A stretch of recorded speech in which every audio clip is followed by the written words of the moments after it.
Hey everybody, my name is John, and this is a video on how to make your Wii blue light stay on all the time, even when you're playing. And it's really quite easy to do. It doesn't require you to take apart your whole Wii. It's not a big process as many of you thought it would be. I know it's been a while since I said I would make this video, but I finally made it. So the things that you're going to want to need, you're going to want to need a towel to, something soft to put your Wii on.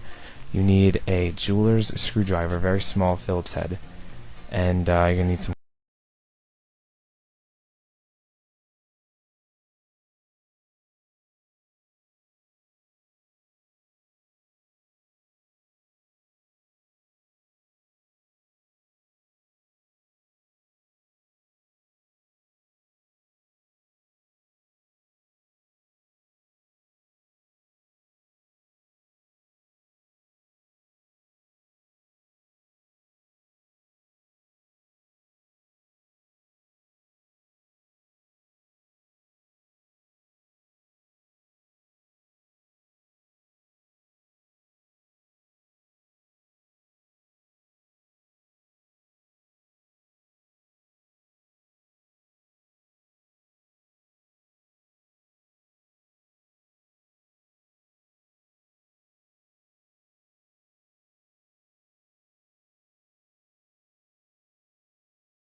red and black wire with a plug at the end, and it's connected to the Wii.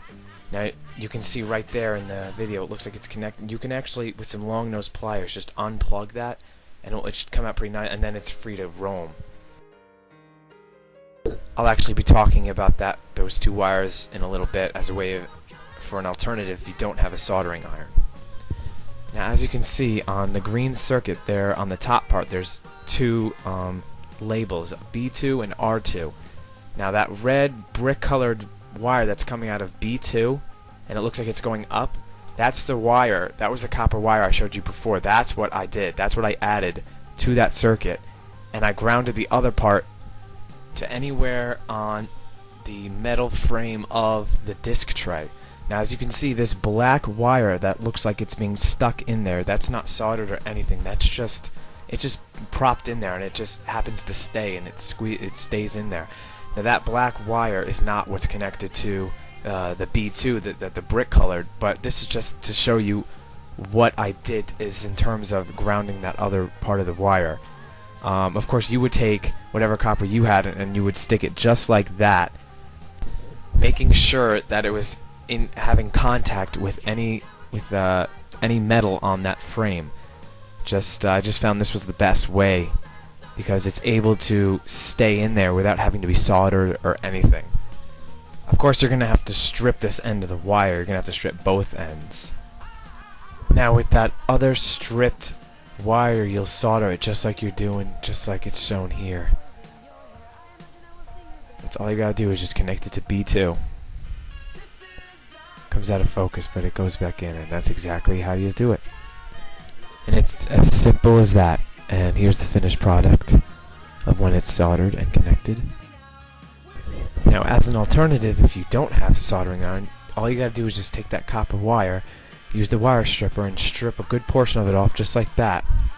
And you'll take that plug you unplugged with the long nose pliers, and between the red and the black, you'll just take the black wire, you'll strip that too, and you'll wrap the two stripped parts together so they're touching.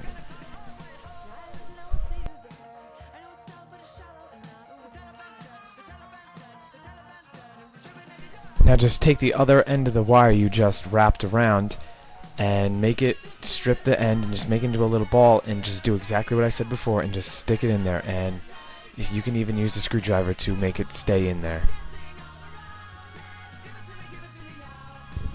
And here's what that should look like again.